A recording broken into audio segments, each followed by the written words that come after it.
know what really makes us mad? Is wasting money on CDs with only one or two good songs. Yeah. Tell them about punk.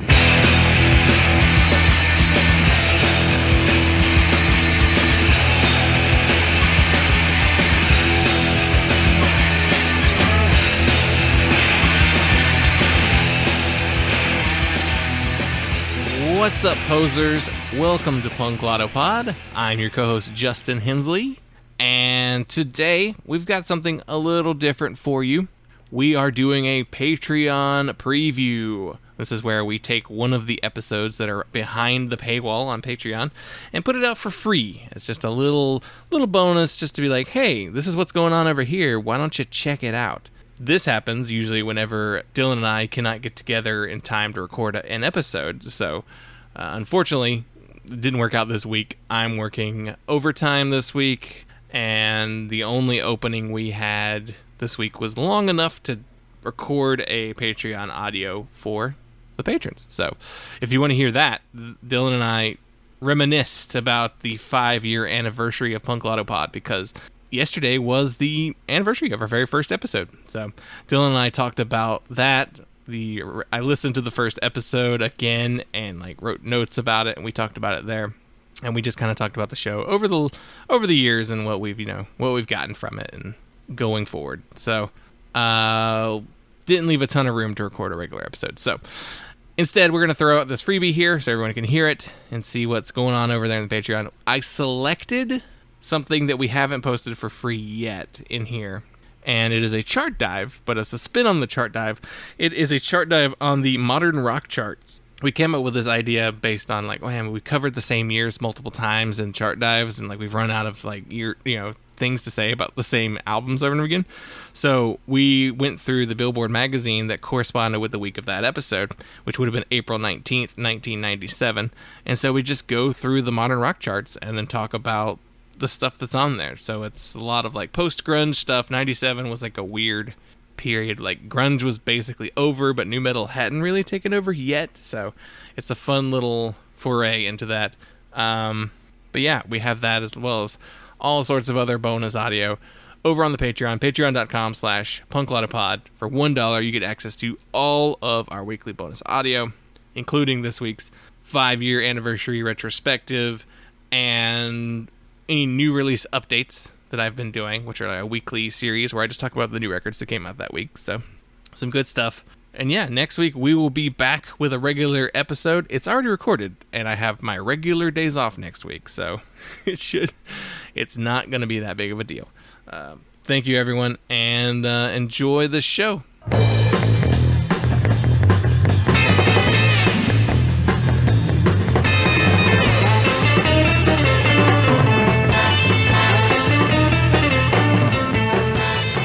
What's up, patrons? Welcome to this week's bonus audio. I'm Justin.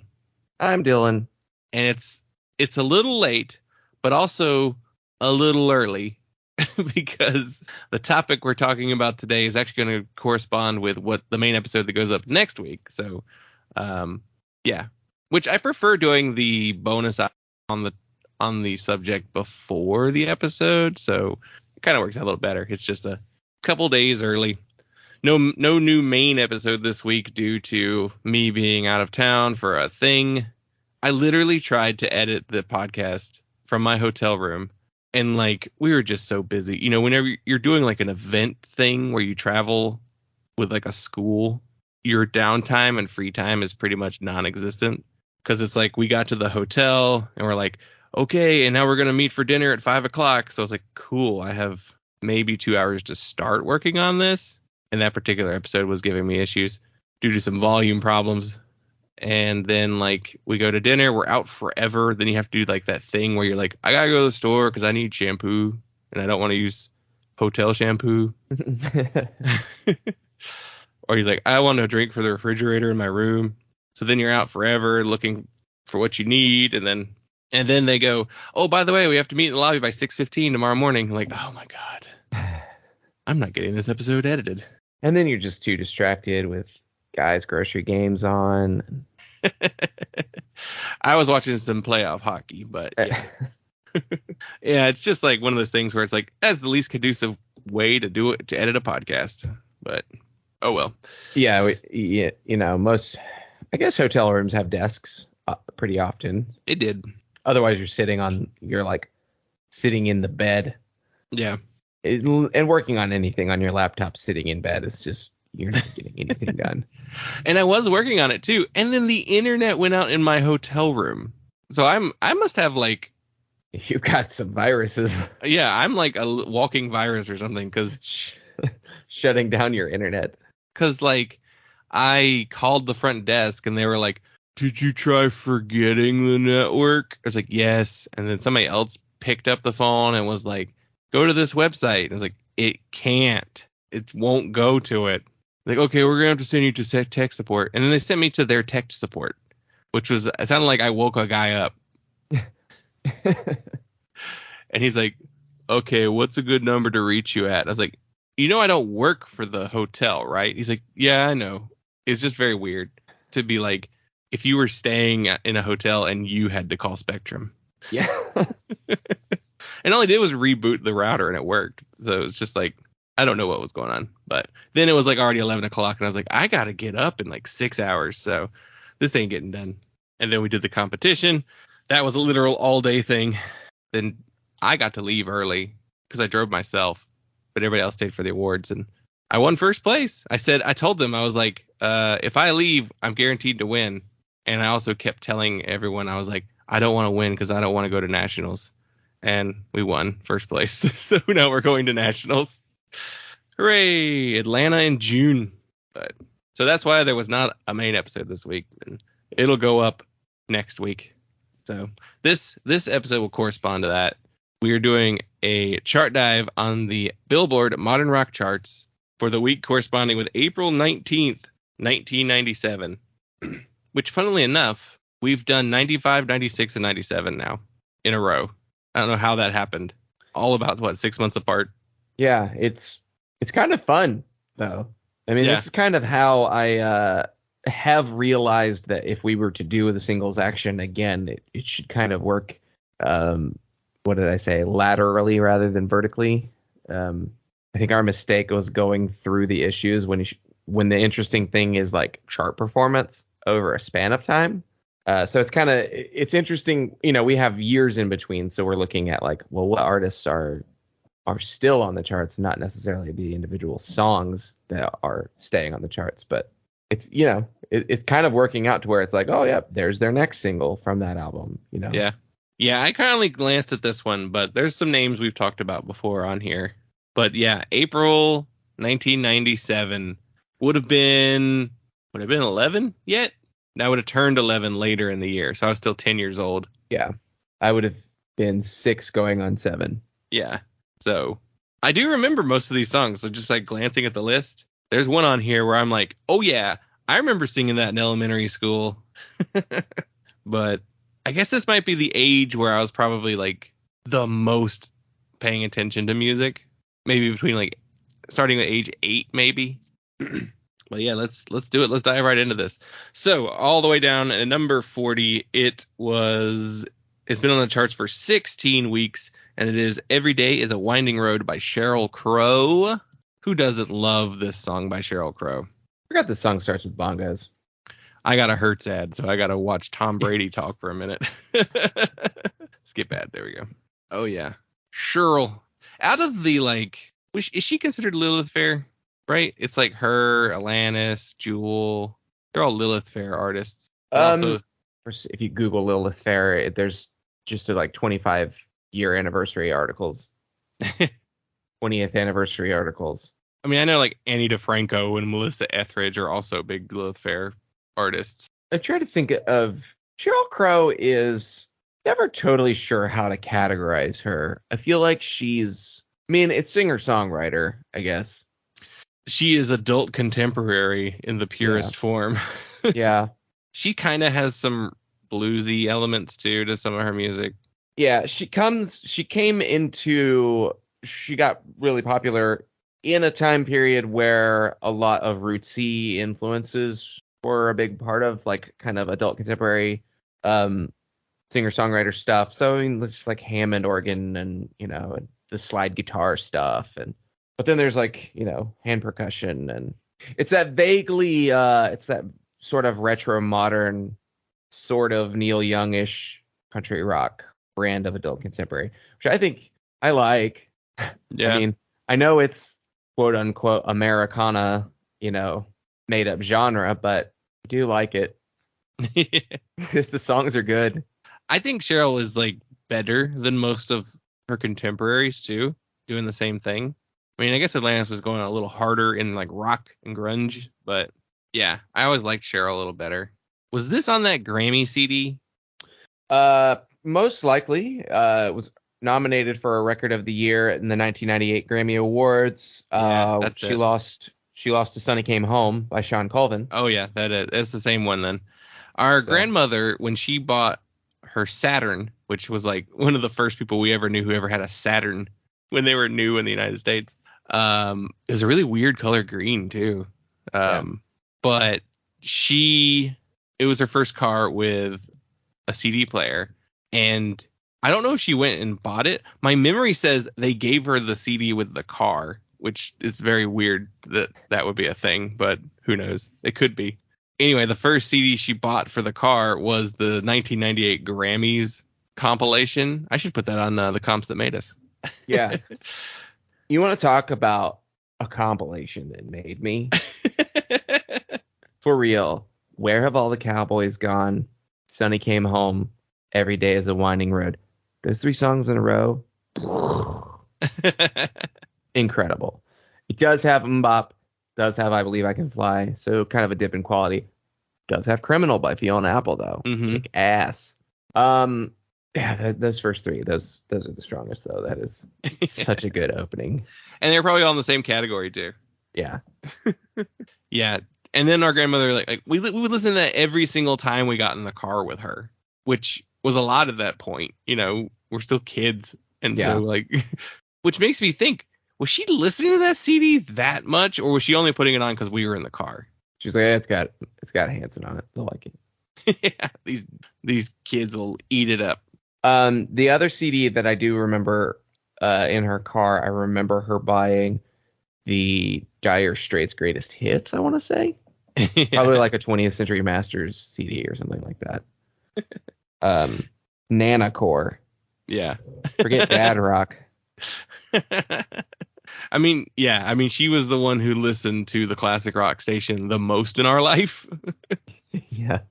Pretty sure she just left it on that station, but 99.7 The Fox, home of John Boy and Billy. So if you know your morning radio, you've probably heard of John Boy and Billy because it's syndicated, but it's originally from Charlotte. So I think they Were still they go. originally from Charlotte? Yeah, I it's a thought they Charlotte were show. from- Oh yeah, it was a Charlotte show. The Fox was the original home of John Boy and Billy. That's why you have John Boy and Billy barbecue sauce in grocery stores here. It just got syndicated because it was really popular. I have that was that from John Boy and Billy, or was that just a Fox bumper? The traffic update, the James Taylor, damn this traffic jam. Yeah. Edit. It That had to have been a local bumper. Well, it would have been during John Boy and Billy too, because they were Charlotte DJs. But yeah, it's the Fox's traffic bumper. So when it went syndicated, the other stations weren't getting that traffic update because it doesn't apply to them. Yeah, they would have just programmed their own traffic updates probably, or a commercial. Yeah. Yeah, goddamn this traffic jam, which I distinctly remember it as goddamn, but the original song is just damn. I don't remember goddamn. I remember it as damn. Yeah, maybe it's just the way that it was edited. It sounded like they were. Damn this traffic jam. Yeah. All right, we're getting too in the weeds. Nobody else knows what the fuck we're talking about. All right. Next on the list. All right, number 39, brand new this week. It is Medicine Baby Come Back by Orbit. Orbit? Not Orbital? Orbit. Oh, wow. The YouTube bio says Orbit is a Boston, Massachusetts-based indie rock band formed in 1994 and went on hiatus in 2001. Cool. I'm getting another Liberty Mutual ad. Jesus, how did I get ads on this one when we haven't done this in the past? What do we got here? Some peak 90s alternative slacker rock. Cardigan rock. They're like in a skating rink. Yeah. Instead of a bowling alley, they're at a skating rink. Slight difference. I don't know this song. No. Non-chorus too. There it is. Chorus hits at 1:30. We got a two verse run. Yeah. Their debut album, Libido Speedway. Libido. Why am I saying libido? Libido Speedway. Produced the modern rock hit Medicine, a spot on the Lollapalooza tour, and a Boston Music Award for the debut album of the year.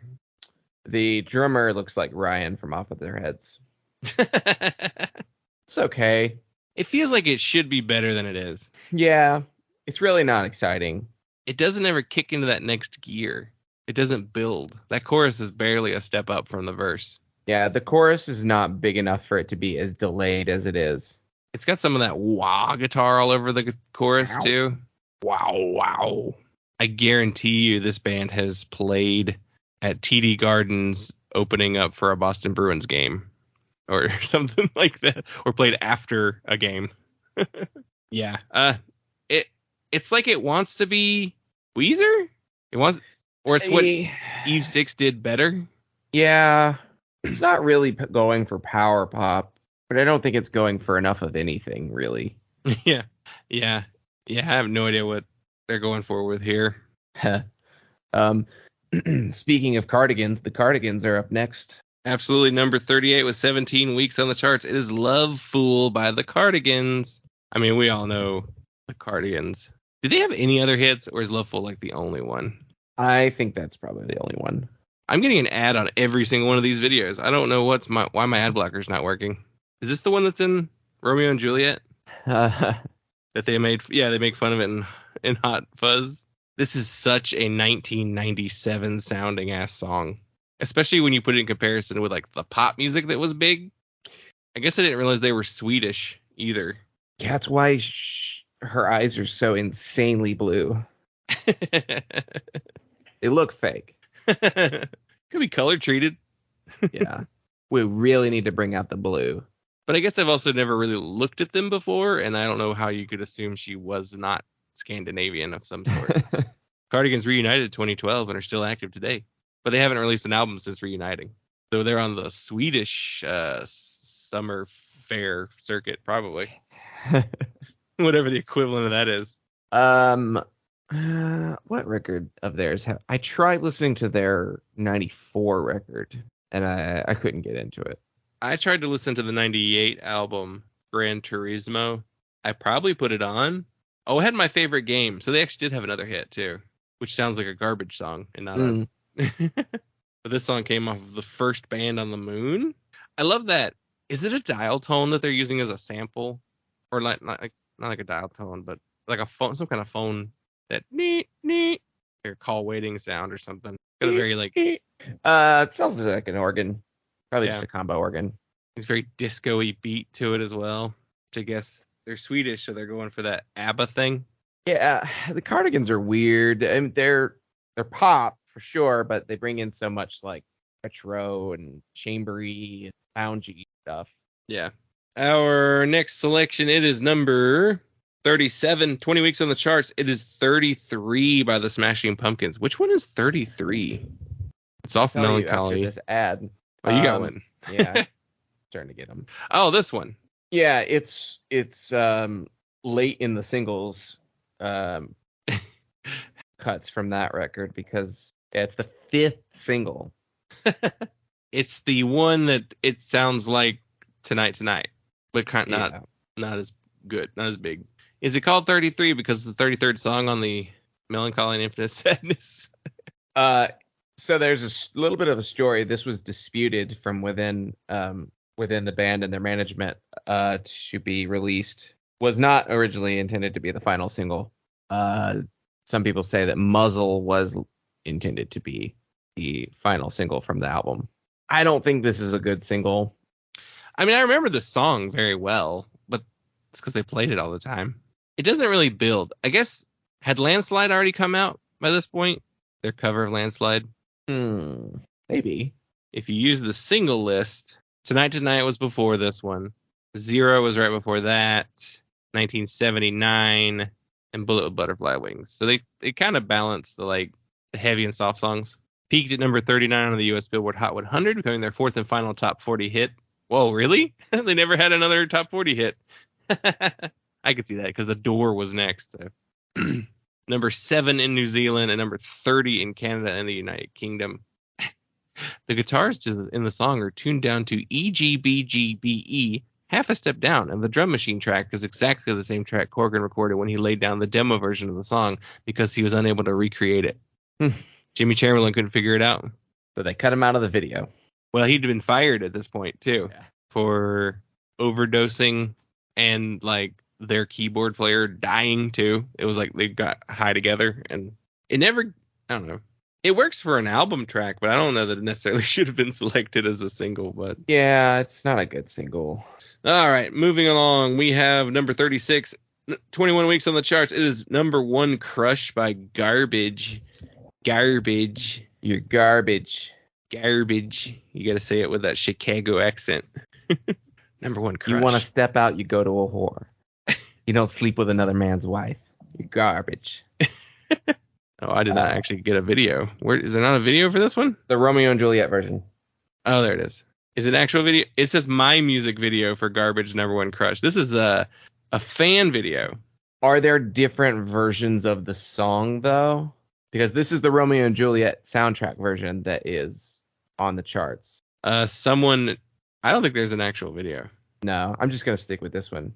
Because under that it says the original version of the number 1 Crush with a video I made from bits of other Garbage videos. It's just a fan edit. Oh yeah, I remember this song. Why did they make a video for this song? This song was big. It's slow, I guess. I guess it's on the soundtrack for Romeo and Juliet. Or is that just, again, a fan edit? I wonder if there are any official tie-in videos from the movie. Oh, I'm sure there are. I wouldn't be surprised if there's a Loveful version with movie clips. Oh, this is the first song on the Romeo and Juliet soundtrack. Yeah. Which also included the Cardigans. But you have to think then that these songs were big because of their inclusion in Romeo and Juliet. I've never seen that movie. Have you? No. It's a Baz Luhrmann joint. Yeah. And I know it's supposed to be stylized, but I don't think it's nearly as stylized as what he does later with Moulin Rouge and Elvis and Great Gatsby. Did you watch that Elvis movie? No. No, Not really interested. Yeah. I guess I'm not super duper into the idea of Baz Luhrmann's over the top movie making either. Moulin Rouge is fine. It's fine when you've been forced to watch it in college by all your female friends. Is this song good? No, not really. Very mechanical. Also, spoiler alert, we're getting to see Juliet take poison. There is an official tie-in video. Kim Mazel's Young Hearts Run Free has clips from the movie. So that's probably the one that got the big push. There's a Butthole Surfer song on the soundtrack. It's a weird soundtrack. The Wannadies are on there. They're like a Scandinavian Swedish power pop band. I would also assume that Stina Nordenstam is also Swedish. Is Baz Luhrmann Swedish? What is he? German? He's Australian, isn't he? Yeah, he's Australian. What else we got? The song's boring. What else? What else? There it is. New on the number charts. 30. Number 35, number 1, Where Have All the Cowboys Gone by Paula Cole. This is the year that created that 1998 Grammys CD that we heard. I remember watching this video on MTV a bunch too. Same with the Sean Colvin one. Mm-hmm. I got an ad for Great Wolf Lodge that is full of gigantic wolves. Literal translation there. Yeah. That intro, man.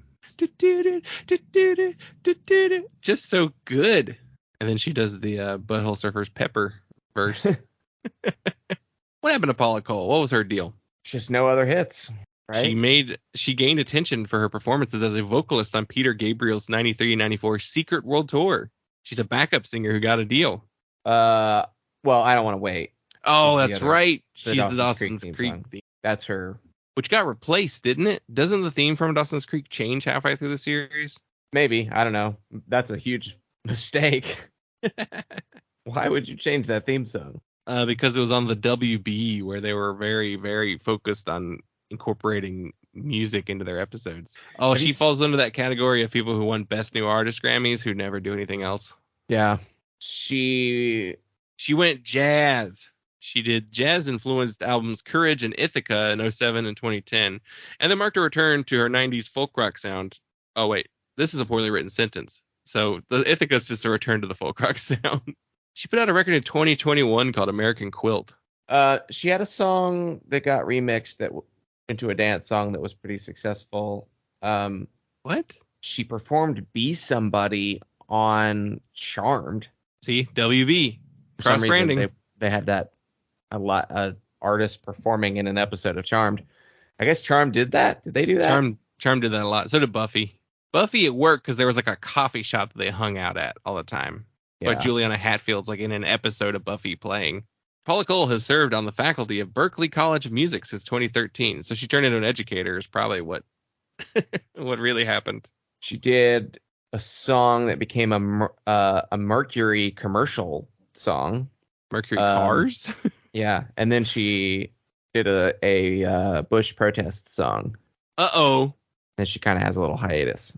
Her fans didn't want her to get political. Yeah. Interesting. She got Dixie chicked. I don't know. I don't know that anybody cared. Yeah. At that point, I don't think it was that severe. All right. So, number 34, 18 weeks on the charts. It is Long December by the Counting Crows. It's even worse when you know that's not his real hair, right? It's not his real hair? I thought he just cut it off. Yeah, I think it was a wig for a while. Even back then? Counting Crows guy wig.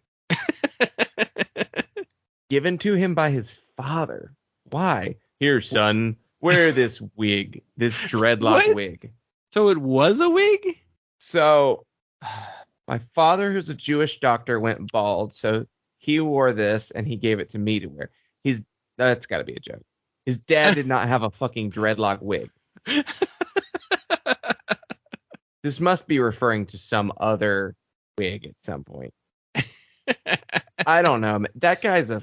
Is it embarrassing to admit that I like quite a few Counting Crows songs? I mean, he's an embarrassing person.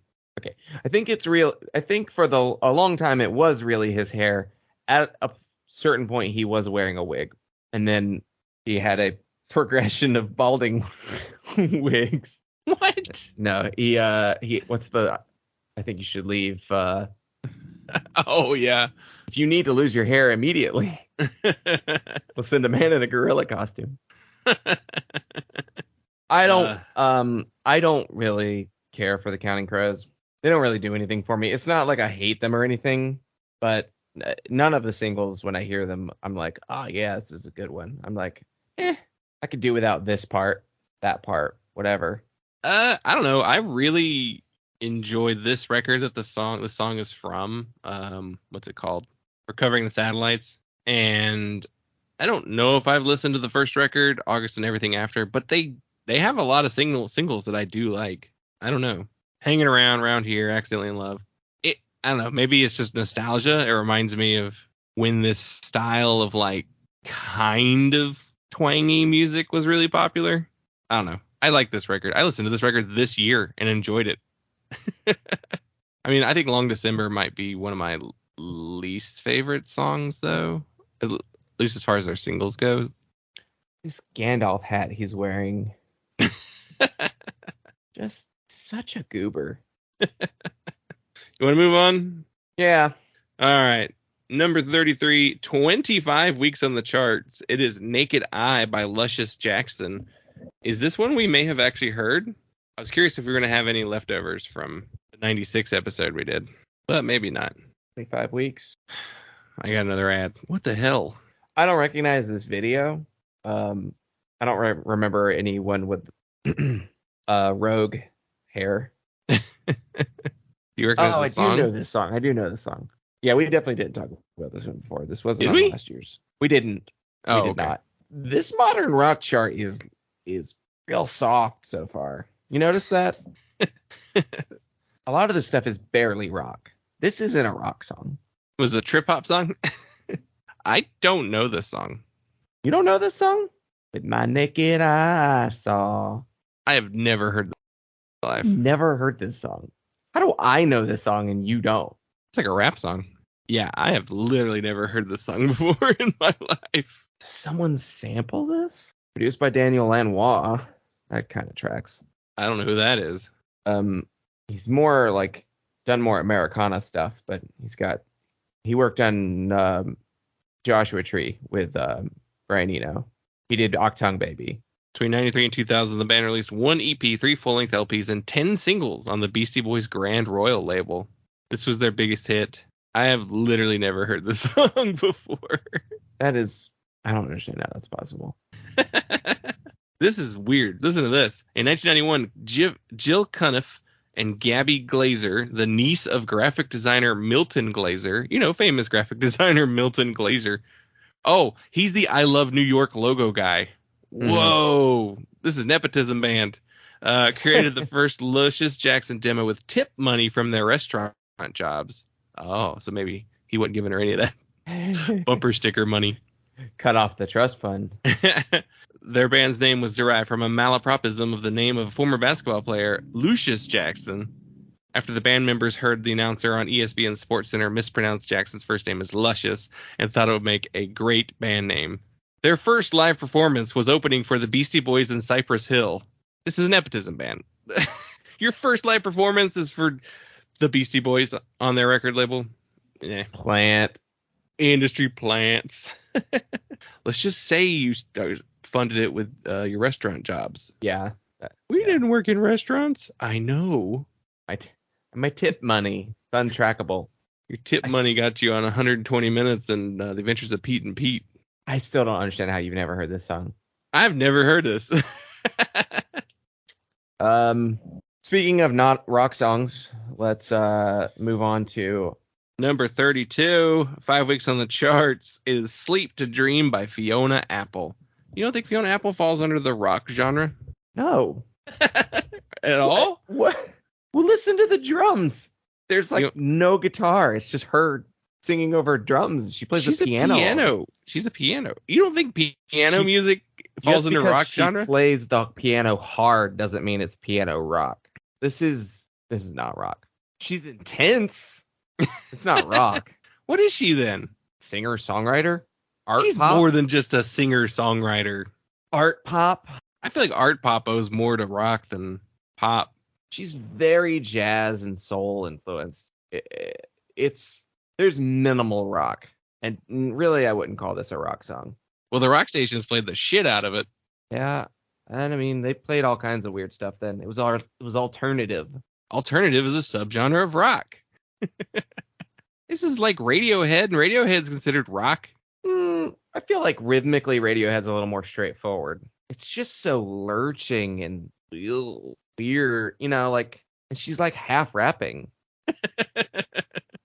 There's like no straightforward rock instrumentation. It's all like swirling strings sampled and stretched. And how old do you think Fiona Apple is now? I know she was pretty young when she got big. Yeah. I would assume 40s. Yeah, you're pretty close. She's slamming the middle. She's 45. 45? I don't know. I guess I know she was really young when she started. Like she was like 19 or 20 when. So let's see. She was born in 77, so she would have been 20 in 97. She's a rich kid, right? Daughter of actor Brandon Maggart, American actor, painter, and author. I don't know that he's necessarily rich, but he was in the first season of Sesame Street. So, yeah, maybe. She grew up. Her grandfather was John McAfee, a big band vocalist. I mean, she's really was an ingenue. She was classically trained in piano when she was a kid. Yeah. So, I mean, I guess you don't get to be classically trained as a child unless you have a little money. She went to a private high school. Yeah. But she's arty, and she's always kind of was somewhat homeschooled, partially homeschooled. She was very much rejected a lot of like the mainstream kind of, I don't know, attention. I think there's a reason why she's friends with Zach Galifianakis. Being weirdos who shun the limelight. Yeah. But she's always had mental health and issues, which makes her very reclusive. But was her dad a stage actor? Yeah, I say he'd done some like singing with like the Knoxville Symphony or something like that. He appeared in Married with Children in 1997. Number 31, 2 weeks on the charts. Oh my God. It is Hell by the Squirrel Nut Zippers. Oh man. Do we blame them for Swing Revival? What's the timeline? Why the fuck did this song get popular? It 100% feels like a novelty song. Like, what is it? Is it in something? Yeah, this is a swing ass song. The single Hell attained some success, crossing over onto mainstream radio. Peaked at 72 on Billboard Radio Songs chart, 13 on the alternative airplay. It doesn't get synced in anything until way later. So, was it on the Drew Carey show? That's what I'm trying. I know that Diedrich Bader wears a Squirrel Nut Zipper shirt pretty often on the show. I think they're in an episode, maybe not doing this song, like how Reverend Horton Heat was in an episode. Yes, Hell has a calypso rhythm. Yeah, that's right. Oh, did Squirrel Nut Zippers do the Moon Over Parma theme song for Drew Carey show originally? He sang it, but okay, they perform it on an episode, I think. You remember they did those the weird like, musical episodes? Yeah, they're like Summer Rocks Festival or something where he just like has bands on. Yeah. The Drew Carey show is one of the weirder shows to have such a big like impact. Where are they from? Do we know this? Are they North Zippers? They're from Chapel Hill. Yeah, Chapel Hill band. Yeah. So I have seen the Squirrel Nut Zippers spin-off band, Mad Tea Party. Is that their name? Migraine Tea Party. A like another jazz band, like a New Orleans jazz band from North Carolina that like plays in Asheville. Well, used to. I don't know if they're still a thing. Oh, no, carry on. I have a point to make about Squirrel Nut Zippers. Mad Tea Party. Okay, eclectic ukulele band. Oh my God, I hate this so much. They had like a full ass band though. It was like jazz, New Orleans style jazz. Regularly tours on the Southeastern Circuit and occasionally opens for Southern culture on the skids. Yeah, give me your Squirrel Nut Zippers hot take. Okay, so we were talking about how they got popular. This is NPR's fault. NPR? Mm-hmm. Their 95 record, Inevitable, got NPR play. So this is like, is this the first NPR rock band? Like, is this the predecessor to your Arcade Fire? Hot was certified platinum. They toured with Neil Young. They performed at the 1996 Summer Olympics and President Clinton's second inaugural ball. Why were they so popular? That's why that guy tried to blow up the arena. Oh, man. All right, number 30 on here. 2 weeks on the charts. 2 weeks, wow. It is Song 2 by Blur. New at this point. This song always felt old to me. Like, it felt like this song always existed.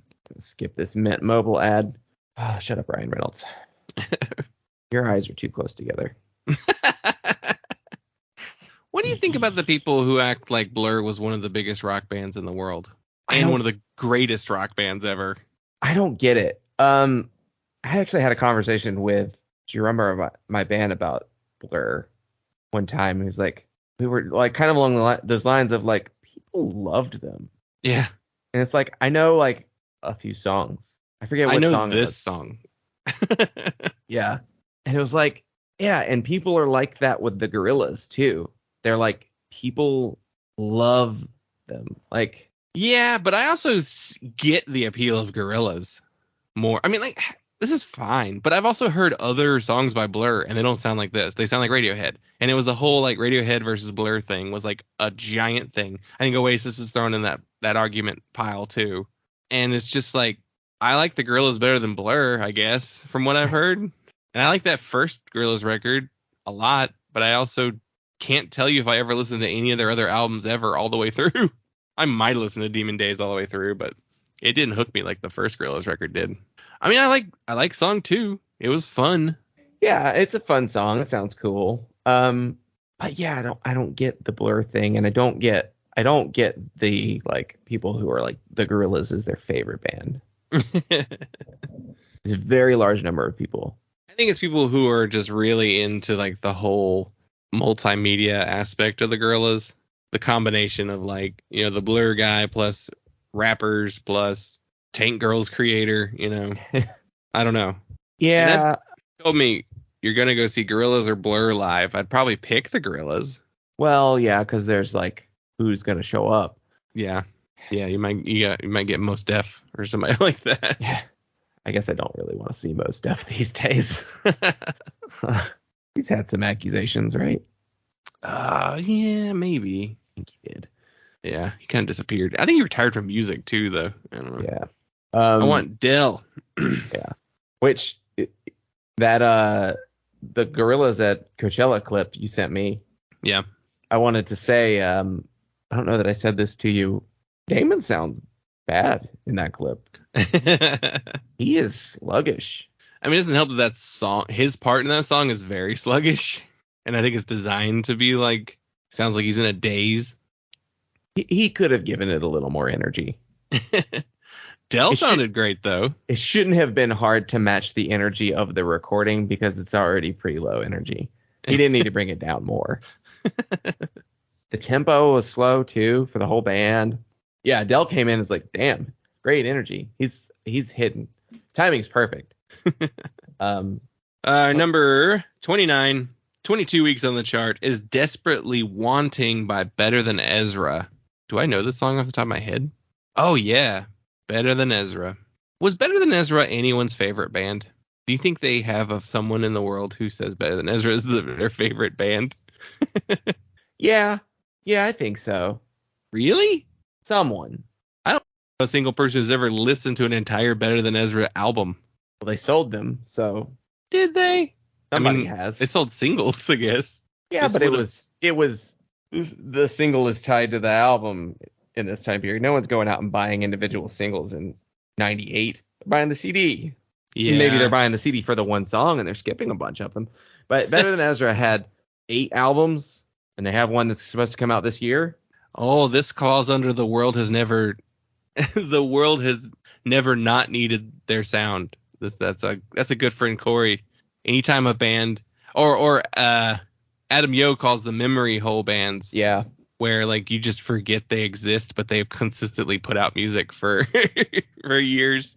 Their records are 90, 93, 96, 98, 2001. So they've always had some pretty big gaps. Yeah. Then it's 2005, 2009, 2014, 2013. This is almost a 10-year gap. Yeah. Or 2023. Yeah, I know this song. But also it's like not even the best Better Than Ezra single. Wouldn't that be would that be on the on the 93 album? Yeah, Good. Good is the better song. Which, by the way, the original version of their album Deluxe was released in 1993 on Swell Records, and then in 1995 again on Elektra Records. So by the time Good was a big hit, it'd been 2 years since the album that it came off of was released. Yeah, this was the follow-up, and I guess it wasn't as good. What do we call this kind of rock? Because there were a lot of these bands. They're not grunge. I would say maybe it falls into post-grunge. I don't know. It feels like it's something different to me. They have enough of an edge. Bass player looks like Jim Adkins from Jimmy World. Yeah, I was going to say that. Drummer looks like he's in Smash Mouth. I don't know. I put this in the same genre as Dishwalla and Tonic and Toad the Wet Sprocket. And I don't know. Alternative rock then? I mean, I don't know. I guess. I would say post-grunge earlier, they just kind of like progressively stripped away the grunge elements. Got a punky bass line to it, though. Like a Green Day bass line. All right, our next selection, number 28, has been on the weeks to chart for 6 weeks, and is Hey Dude by Kula Shaker. What? Oh. Huh? No video for this one, is there? Oh, there is a video.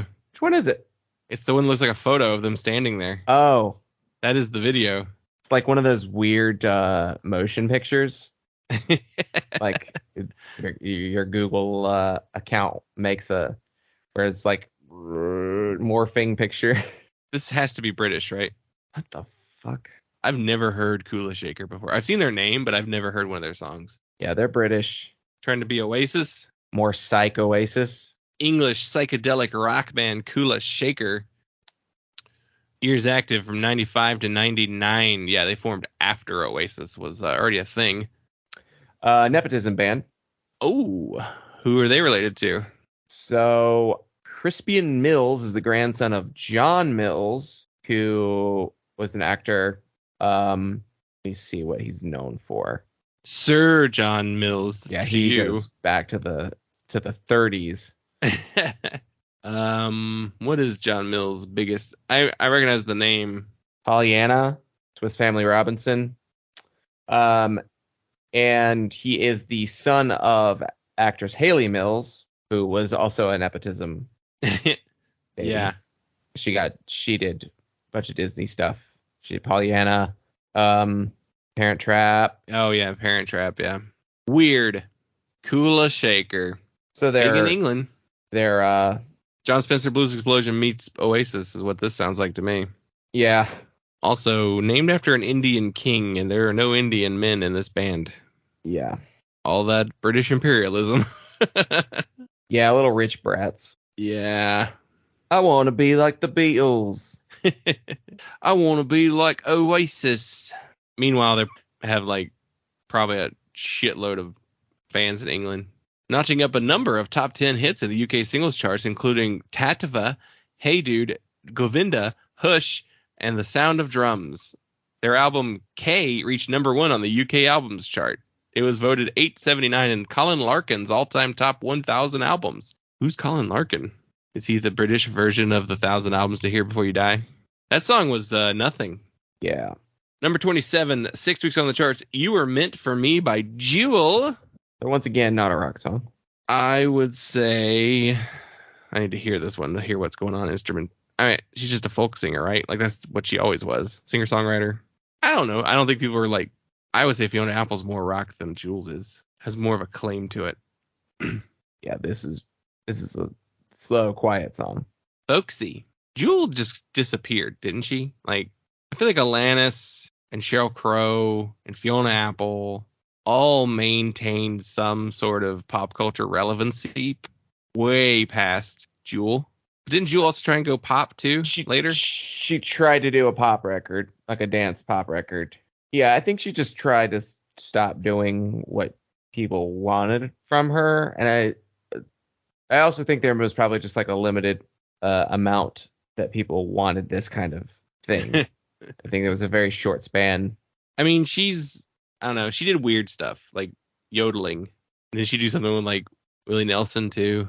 She recorded with Neil Young's band. Oh, right. Harvest from the Harvest Moon album. She toured as the opening act for Peter Murphy on the 95 North American tour. Peter Murphy from Bauhaus. That is bizarre. Oh, she got in trouble for lip syncing the national anthem. What? I'm ready for moving on. Yeah, it's boring. It sounds exactly like Foolish Game, whatever the name of that song was. All right, our number 26 entry is 4 weeks on the charts. It's Battle of Who Could Care Less by Ben Folds 5. Tell me about it. Who could care less about Ben Folds 5? I never got it. Never. The song is irritating already. Also doesn't look like his voice matches his body. Is that Sam Rockwell playing bass? It really just looks like he's playing everything. It does. Ben Folds 5 looks like 3 Ben Folds. Yeah. The drummer especially. Yeah. Why did he get rid of the 5? This song is obnoxious. I hate this song. See, now the drummer's singing. I don't know how many of our listeners have encountered Ben Folds fans in their lives, but bunch of dorks. I don't know if we've encountered a high number because he's a North Carolina musician, but yeah, but he like doesn't even like to claim it. He's like, I don't know. That's something that's always rubbed me the wrong way about him, is that he's always acted like he was above where he came from. Is he Chapel Hill guy? Winston-Salem. Thought. I don't know. That he's just smarmy. He just thinks he's too clever, and everything I don't know. Everything I've ever heard from him sounds like someone who studies music, what they think a perfectly orchestrated rock song is. I would like to move on. Yeah. Oh, I've already stopped listening to it. Oh, damn it. Awful. Number 25, 26 weeks on the charts. It is All Mixed Up by 311. I would rather listen to 311 than Ben Folds every single day. Because 311 know what they are. 311 are for the people. Highlighter hair. That bleached hair. Pre-Eminem. Yeah, it was the 311 and the Everclear dude hair. Yeah. The Eminem hair. Yeah. Art Alazakis, which I guarantee you could see 311 and Everclear on tour together. Yeah, didn't we just talk about that? It's like one of those summer tours that comes through every city in the country. Like Sugar Ray and Lit are on it too. Look at this. I just looked this up. Look at this. December 6th, 1997. Everclear, Live, 311, The Aquabats, David Bowie, Green Day, Portishead, Save Ferris, Sugar Ray, Third Eye Blind. What the fuck is this? What? What concert is this? Probably Gibson something- Amphitheater. Probably something for MTV or VH1. Yeah. How'd they loop David Bowie in for that, though? Is it a weenie roast? I don't think David Bowie ever played a weenie roast. Are 311 a new metal band? No, they're a rap rock band. Yeah.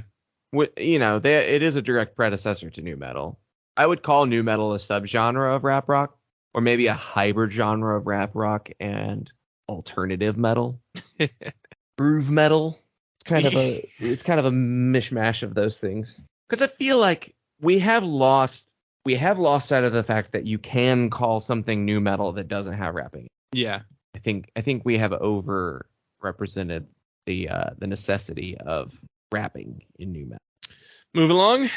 Number 24, 12 weeks on the charts. The Perfect Drug by Nine Inch Nails. What do you think about Nine Inch Nails? I don't care about them. When I hear 90s Nine Inch Nails stuff, it is nostalgic to me, but I'm never like, oh yeah, I need to listen to those Nine Inch Nails records. I don't. I've never had the desire to listen to a single Nine Inch Nails album. I specifically remember listening to was it the remix? Did our cousin have the remix of Downward Spiral? The Further Down the Spiral? I don't know. Or did she just have the Downward Spiral? I remember the Further Down the Spiral album cover better. Like the string curled. I distinctly remember one time she had like a portable CD player.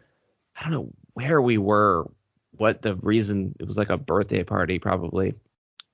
It must have been at their house in Davidson when they lived over there. And listening to it, picking a CD out of her CD book and putting this in and listening to it, and her saying, "Don't let your dad know what you're listening to." You just pick something random? I just thought the cover looked cool. Our older cousin, like the one who's older than me. Yeah, Yeah. on our dad's side. Yeah, okay. I was like, it's not the other cousins. Yeah. Okay, that makes more sense. I do remember her having Nine Inch Nails CDs. I also remember this song sounding different. Is there a remix of this that's more popular? I don't think so. This is off the Lost Highway soundtrack, a David Lynch film that's known for its soundtrack more than the movie. I just don't remember it sounding like this. So many break beats. It's a pretty cool music video. Yeah, it's one of those themed videos. It's big production. Which, kind of makes sense how he kind of wound up doing soundtracks. Yeah. Being like an in-demand music producer. I want to move along, though. Number 23, 11 weeks on the charts. Female of the Species by Space. I don't know what this is. What? Oh, they look British. Yeah. Cool. I get a Disney Plus commercial. Steel What? drum samples on the keyboard. What? He's wearing just like A hoodie. And he's wearing a fleece zip a up. fleece zip up. Got some little oval sunglasses. Oh, they want to be Oasis. Oh my gosh. They dressed like Oasis. even trying to act like them. Why the hell was this so high on the charts? Terrible. It sounds like one of those bad John Lennon, goofy, druggy Beatles songs. Yeah. From Liverpool. What is this? Garbage.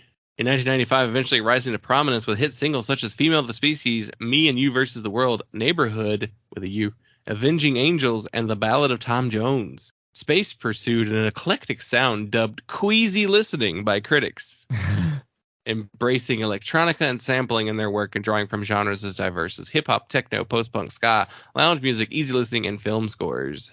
The group was also noted for their deliberately tongue-in-cheek, dark-humored lyrics inspired by films, which frequently deals with topics such as serial killers, failed relationships, social outcasts, and mental illness. What is this? It's bad is what it is. It feels like a joke. They have 24 singles, according to Wikipedia. It's just because British radio just churns through stuff. Which is entirely why this is even charting in the US, because it's just like, it did well in the UK, so they were like, push it in the US. This is literally their only US charting single. Yeah. And it was just a time period where it's like, there's not enough Oasis singles to fill up the radio. Yeah. Let's take all of the British shit. Because they have UK singles that charted between 96 and 2004. And this wasn't even their biggest hit in England. The Ballad of Tom Jones is their biggest hit there, which charted everywhere but in the US. Australia, Ireland, and New Zealand all got that song, but we didn't. Oh, man. Well, in 98, we were done with Britpop in the US. Number 22, 2 weeks on the chart, It's No Good by Depeche Mode. Which Depeche Mode song is this? What do you feel about Depeche Mode? It's weird that Depeche Mode is doing a joke video in this point in this career. Yeah, right. It seemed like not a fun band by this point. Early Depeche Mode, fun, yeah. Goofy, silly little synth pop boys. Yeah, 90s Depeche Mode, dark and brooding. Post-Violator Depeche Mode isn't Yeah. like goofy kitsch videos where they're wearing sparkly suits. I've never heard the song before in my life. Yeah, I don't know this one. I also have a hard time getting into Depeche Mode. No, I don't love Depeche Mode. I like some songs. I like the singles a lot. To me, they're a singles band. Like I know that's I guess that's a hot take because like people love Depeche Mode records.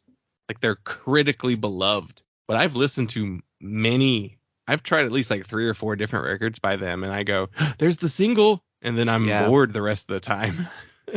Violator, snoozer, except for Personal Jesus and the other one on there. And you ever accidentally pick one of their records that has no hits? Oh no.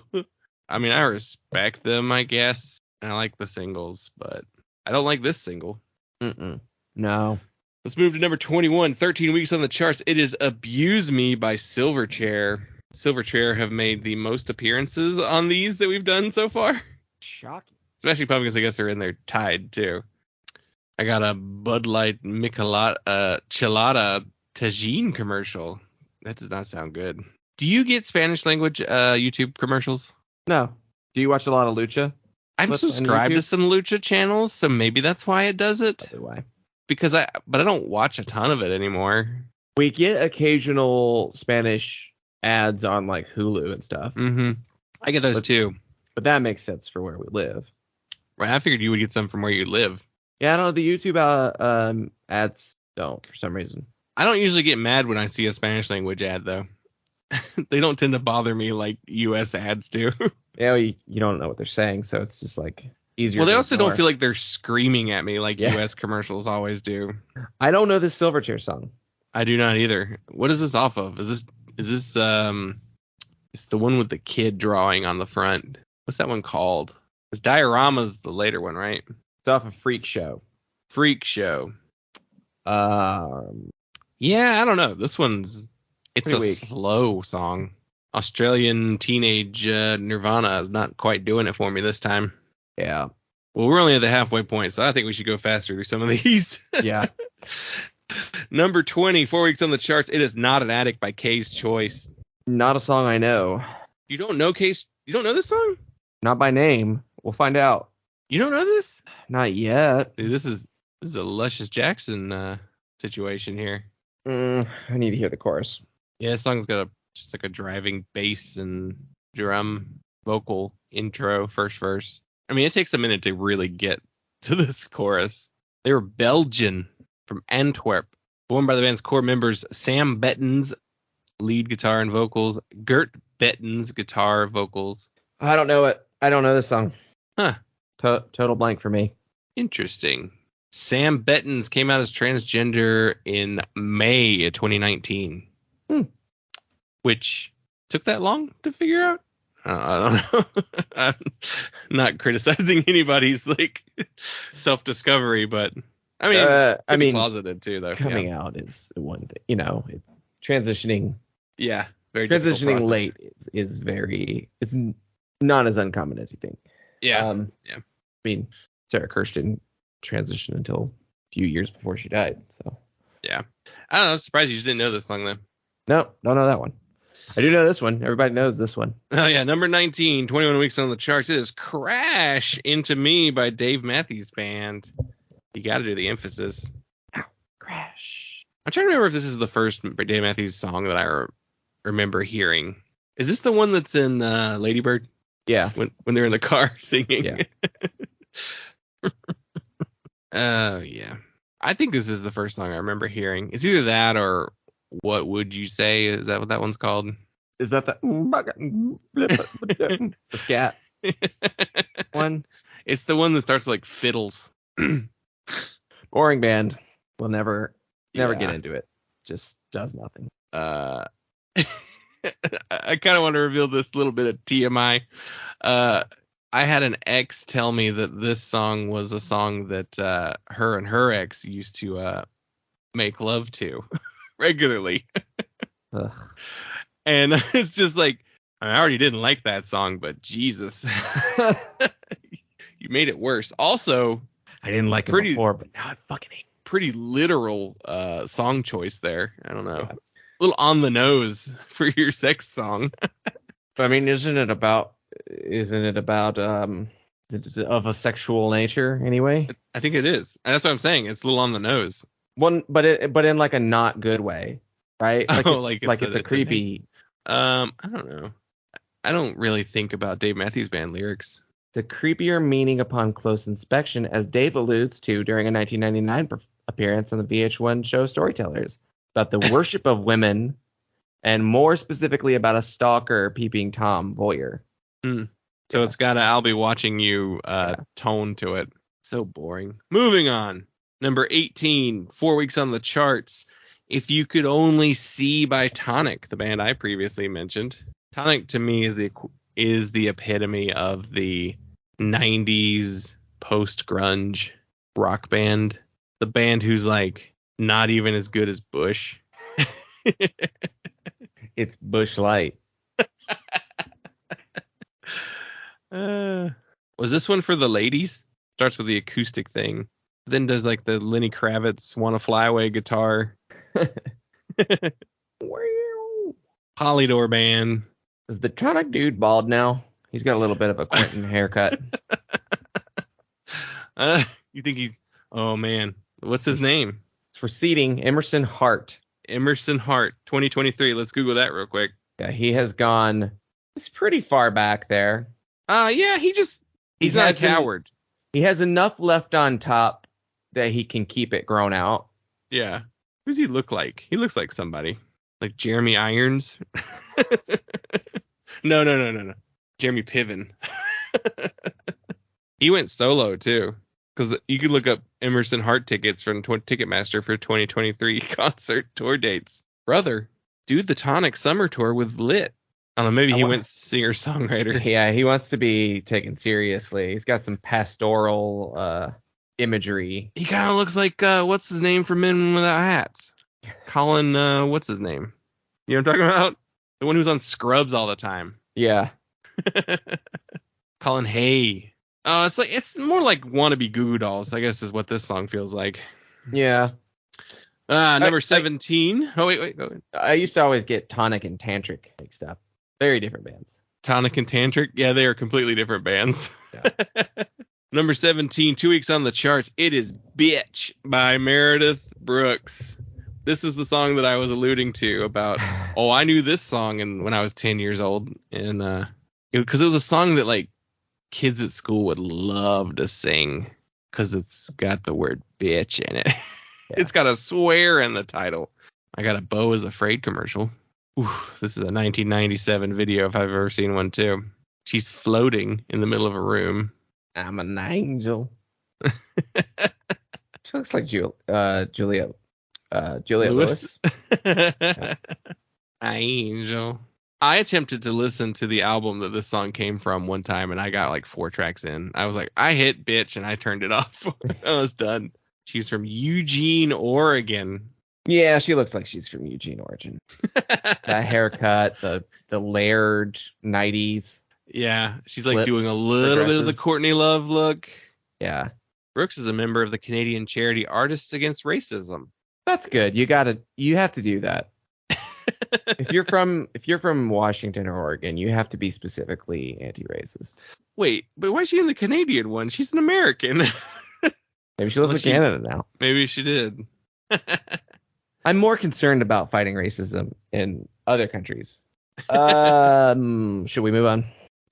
There was something about her that I feel like I heard talked about her, but I don't know is actually true, so I guess I'll ignore it. What, she's like got like a hit and run? No, I don't want to misspeak because I don't know if I'm just misremembering which person it was. Well, it's behind a paywall. Okay, this it's is hearsay. the thing. Here we go. Yeah, okay, this confirms it. So, she's a Trump supporter. Oh no. The Racism Council was a smokescreen. Yeah. That's wild. Yeah. That was what I heard. I was like, she's a Trump supporter, but yeah. She 2016, she assures her followers she's not a Trump supporter. She's fervent about her hatred for Clinton. Yes, apparently there's a tweet that said Hillary Clinton was mean to her. She probably was. I mean, sure. I mean, whatever. But I mean, I don't really like the Hillary Clintons Clinton either. But okay, number 16, 4 weeks on the charts. It is Elegantly Wasted by NXS. Man, these ads are. I guess YouTube like cranked up their ad threshold or something. When did the guy from NXS die? I should know this because our good buddy Dave Brown just did an episode of One Band 5 Songs about NXS, and I listened to it this week and very much enjoyed it. But right before this, 97. Okay. This is one of the last singles that they had. Yeah, because I mean he's in the video. They filmed this. Michael Hutchence, passed away in November. So this isn't even like a death bump. This was a charting single. What is late period NXS kind of thought of though? I mean, I think it was fairly commercially successful at the time. I mean, judging by the chart position on this single, but I don't know if it's regarded as essential, but I don't know. I mean, they kind of went out pretty high up in their career. Yeah. Did they just discover that riff in their career and then use it for everything? It's not even a riff. It's chord. I'm just going to hit the one and chop it off immediately. I don't think I've ever heard this song. No, I don't know this one. Number 15, 17 weeks on the charts. It is Greedy Fly by Bush. What? I've never heard that name. Wonder if I've ever heard the song. We'll see. I have a feeling that if there's ever a charting Bush single, we heard it on the radio. They played the hell out of Bush where we were. Always playing Bush. God, this video is 7 minutes long. This feels like Michael Bay directed it. Looks like Michael Bay directed it. All right. We don't need a movie. I need to hear the song. Oh my gosh, it's still going. The song doesn't start until 2 minutes in. And I do know this song. Yeah. This was the follow-up to Swallowed. Bush were one of the early pioneers of the enhanced CD single, with the full video being available as a file on CD to CD2. This is a double disc album. The video was directed by Marcus Nispiel in December 1996 in Los Angeles. The video was shot in the same building Seven was shot in and cost nearly £500,000. Someone in England wrote this article. Marcus Nispel, the German film director and producer, best known for several high-profile American remakes, such as The Texas Chainsaw Massacre.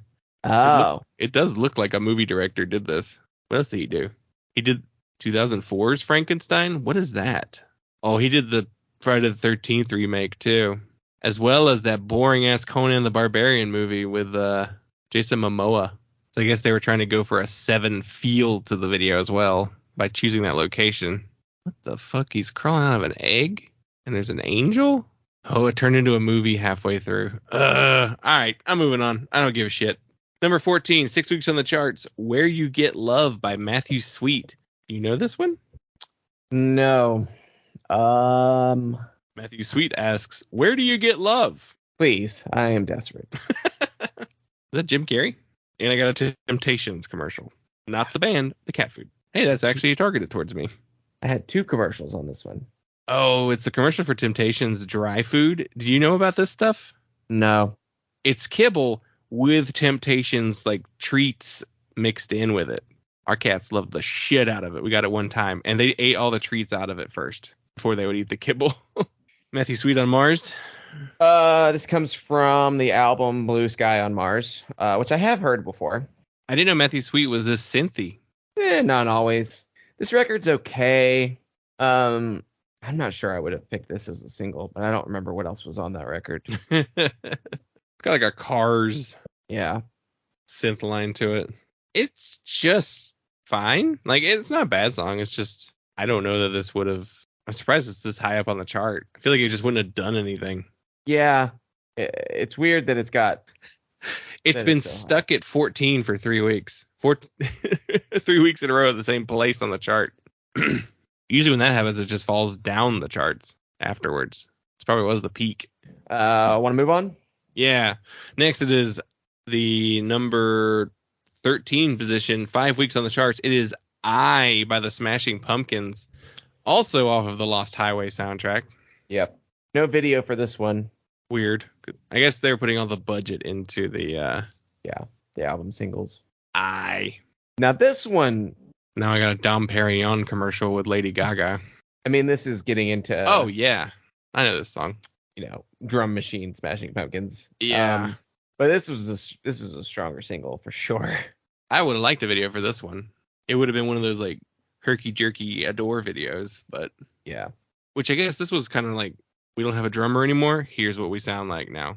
Yeah. Less people to deal with. But then everyone hated it, so going electronic. At least that's just the impression that I get. Is next. Yes, number 12, 7 weeks on the charts. The impression that I get by the mighty, mighty Boss Tones.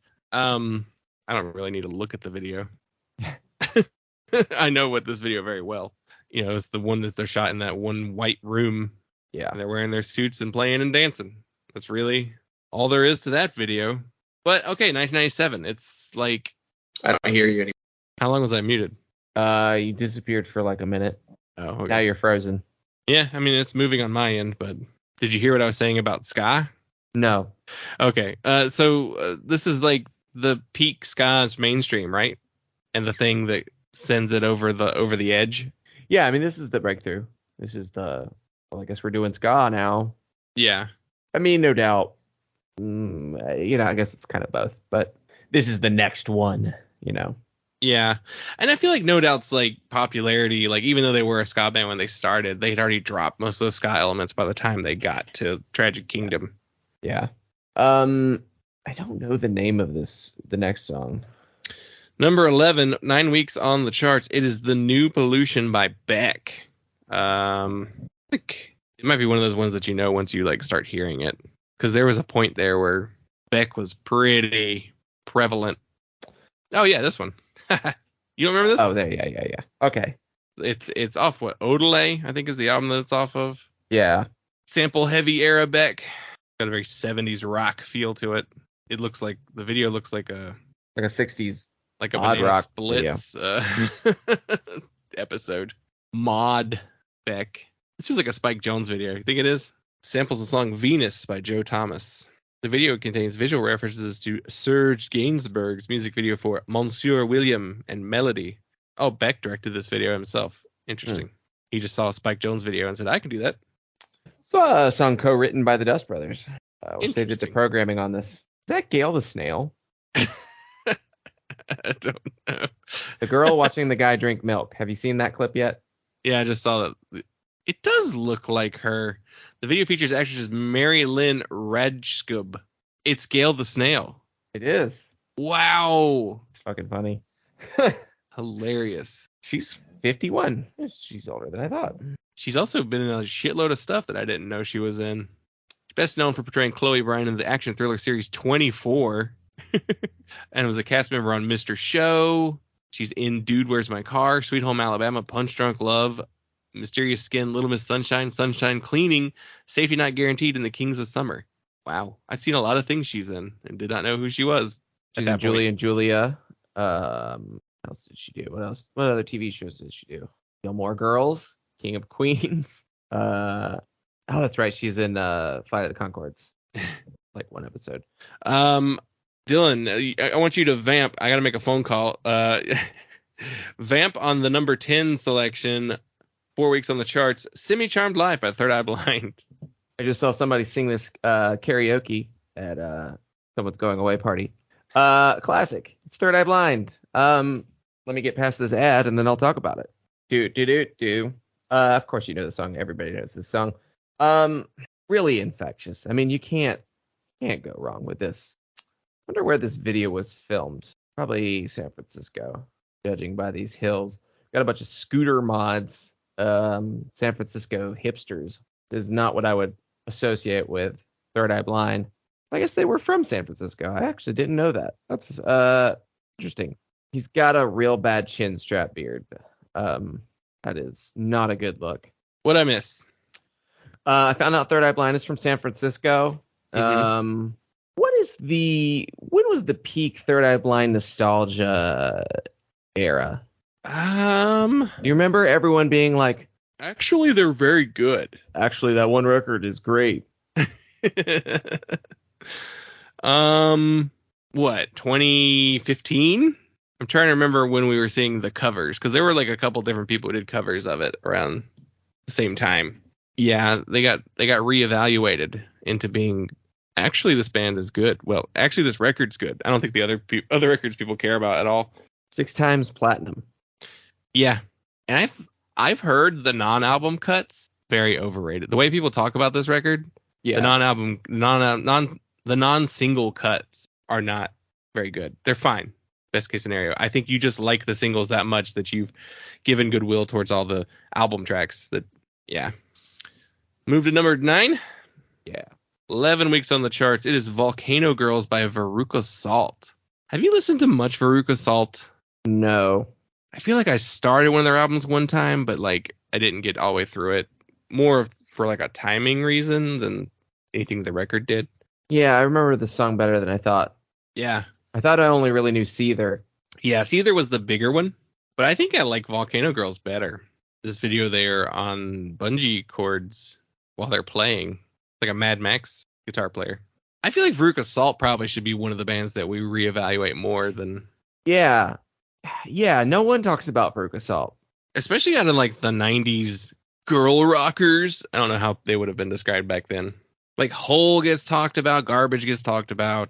People don't talk about Veruca Salt. Some of the members of this band have connections to someone else, and I cannot. American Hi-Fi? Letters to Cleo? American Hi-Fi? What? Those are listed as the related artists. Whoa, Steve Albini did their EP, Blow It Out Your Ass. It's Veruca Salt. Personal life. Married to one of the founding members of Tonic, Jeff Russo. What about the other member? Louise Post. They each have their own lengthy Wikipedia page. Apparently they had a bad split up. This song is the opening theme to Jawbreaker. The movie? Yeah. Oh, okay. Which member is this? Louise Post used to date Dave Grohl. And the song, that's right. I remember this now. Everlong. She is singing the backing vocal. She's the voice over the phone in that video. Now I remember that TikTok that I saw. And then Grohl left her for Winona Ryder. Maybe that was the connection I think of. I don't know. That song rules, though, and I would like to hear the record and to see if the whole thing is good. Our number 8 selection, 10 weeks on the charts. It is Precious Declaration by Collective Soul. What? Song titles. There's a very high chance that we know this one. Especially if there's some years in it.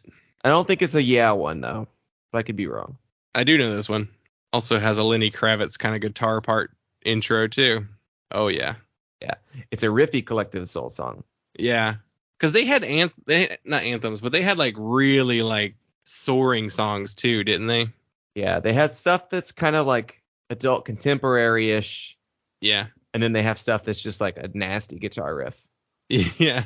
And then a little bit of Eddie Vedder vocals. Though to me, they're like proto Creed. Like he's Jarls.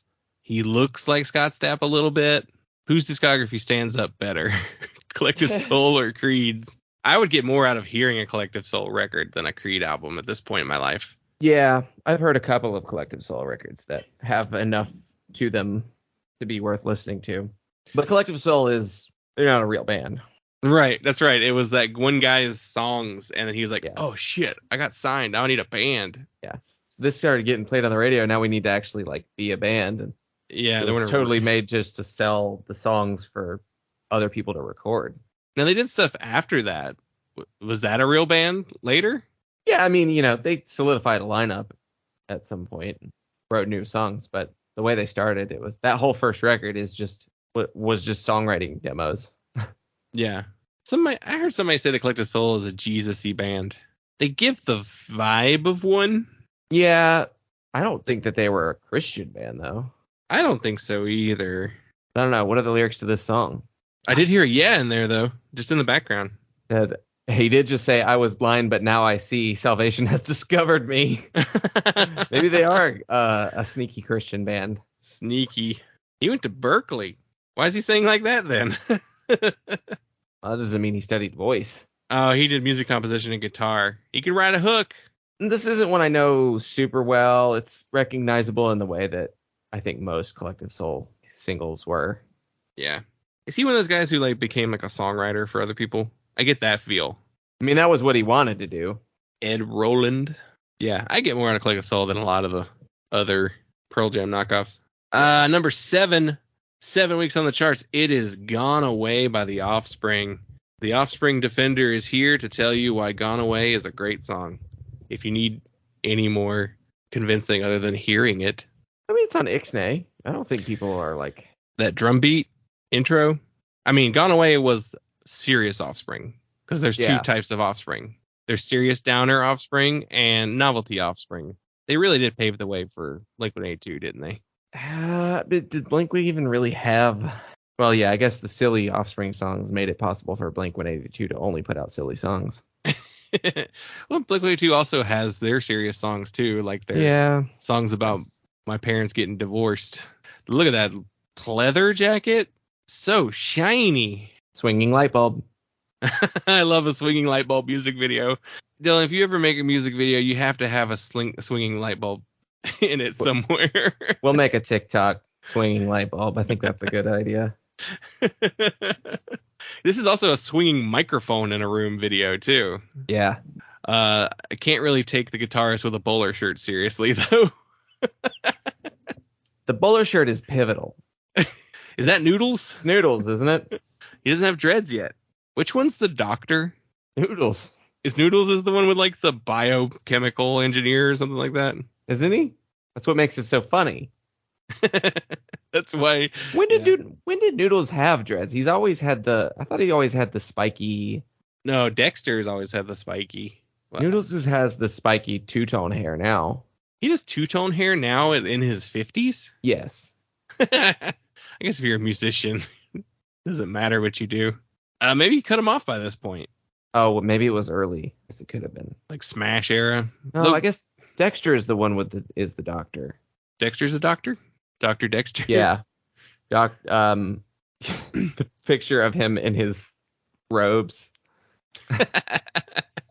I mean, they would always write a self-esteem on every album that they would put out. They're like, well, this serious song was a hit. We got to make sure we write a serious song on every record. Which one do you think this drummer's the one that refused to get vaxxed? They've had a lot of drummers, so I don't know that it is. They've been like sued by other drummers too.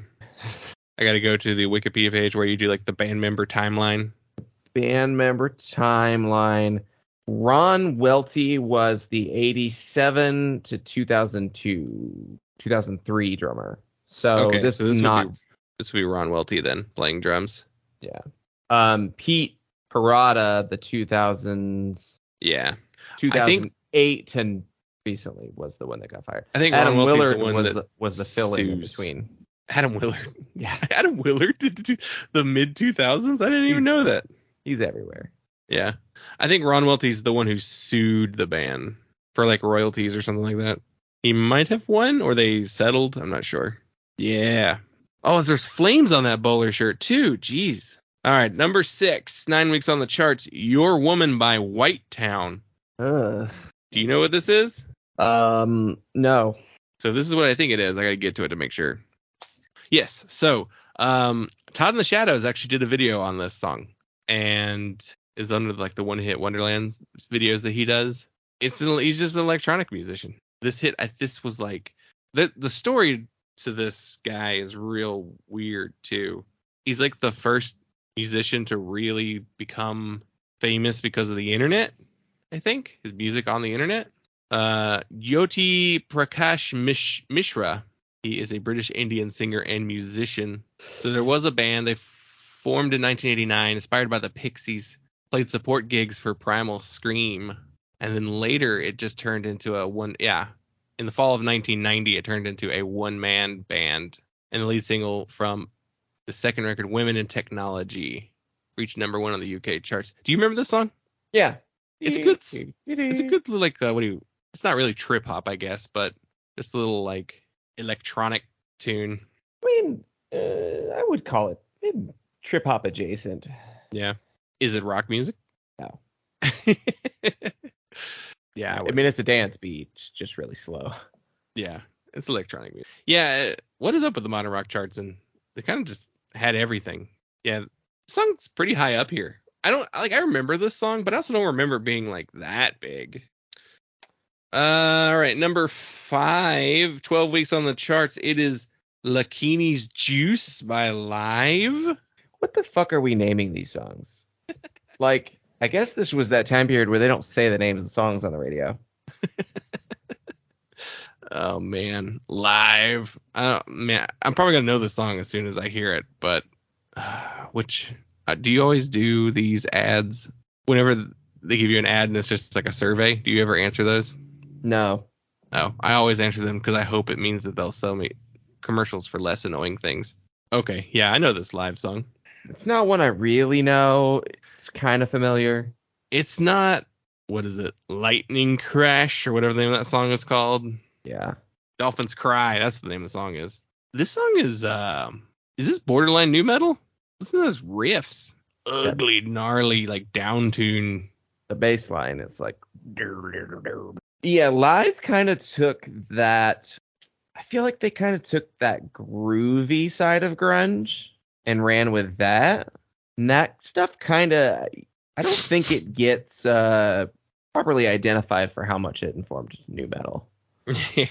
This wasn't like one of their bigger tunes. Let's move on to number 4, 19 weeks on the charts. It is One Headlight by the Wallflowers. Was this peak rock music is pop music for the 90s? You know what I mean? Yeah, it's sort of. It's the last little stretch of it. I mean, I guess we still have a couple years of it, I guess, then, because, you know, like with Korn and Limp Bizkit being on TRL.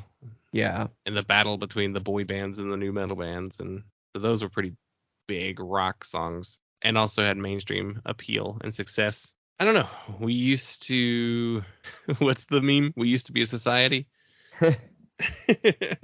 We used to like kind of listen to everything. Like you'd get random country crossover hits. You know? You'd have Shania and Garth Brooks in the top 100, and I don't know. Now it's purely pop music. Or actually, honestly, the way streaming has gone, now it's just the same artist as the top 15 tracks because they put their album out at one time, and they had like 20 something. No, was it?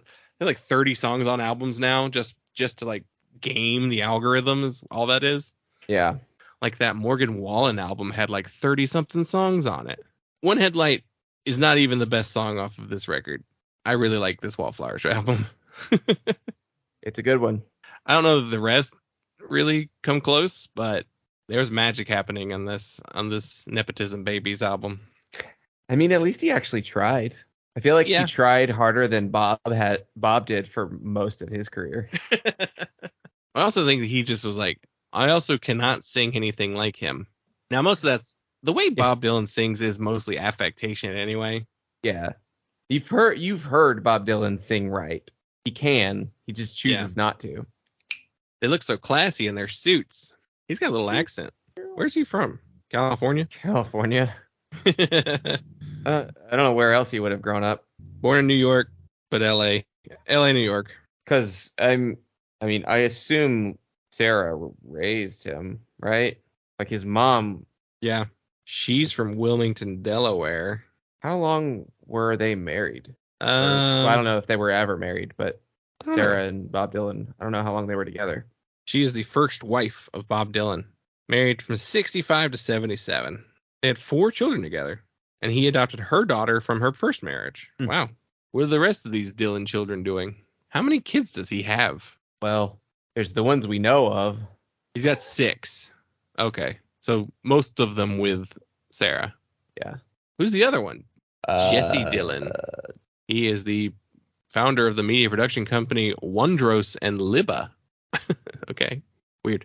Number 3, 14 weeks on the charts. It is Santeria by Sublime. I hear people call Sublime a ska band a lot, and I kind of object to that. No, they're reggae. They're white boy reggae. They have some ska songs. They're a reggae band, primarily. Yeah, they're a reggae band who has some ska songs. Much like how NoFX is a punk band that has some ska songs. You know, I mean, this song you could call Rocksteady because it's not as dun chicka as reggae. You could call them Rocksteady. If you called them a Rocksteady band, that would make more sense to me than calling them a ska band. Oh, Bradley's a ghost in this video. Was he dead already? Yes, he was. He passed away in May of '96, so this was a posthumous release. Hey, it's Tiny Lister. Is that his name? Yeah, Tiny Lister from Friday and No Holds Barred with Hulk Hogan. Yeah. Zeus. Oh, this is weird. They have literal ghost Bradley playing in the video, in a comedy video. Yeah. I mean, I guess he wouldn't have cared. Because all their videos were comedy videos. It's Force Ghost Bradley. Let's do number 2. 10 weeks on the charts. It is The Freshman by the Verve Pipe. Not to be confused by the Verve. Who was better? Bittersweet Symphony or The Freshman? Which feel like the same band, really, when you hear the... It looks like Chris Gaines. I'd rather listen to Bittersweet Symphony than this song. Yeah. This turned into a graduation song. The song never picked up. It never picks up. I mean, he's got a little bit of what's his name from Fuel going on when he gets to that gritty. What is his name? He also had bleached blonde hair. He did too. Carl Bell. He does not look like a Carl. All right. Let's do our number 1. Number 1. With a bullet. 6 weeks on the chart. It doesn't have a bullet. It is Staring at the Sun by U2. What? Do I know this song? It's off their album Pop. What's that album cover look like? That's the one with like their faces on it, right? Yeah. All 4 of their faces. It's the Warhol colorway, but not the Warhol colorway. And it's very easily mixed up with the more interesting Octung Baby. Which is also a grid. U2 90s album covers are ugly. It's really high def video. Is this like, they make a new video for it? A new video for an old song that didn't have a video? This video, Staring at the Sun from 1997's Pop album, was filmed in Paris Studios in New York. It's just a remastered HD video. I guess U2 would be the type of band to remaster all their videos. I don't recognize this song at all, though. Did he look that old in 97? I could see that. The one guy looks like Rutger Hauer. Adam, maybe? Is that his name? I've never... How is this the number one song? I don't recognize this song at all.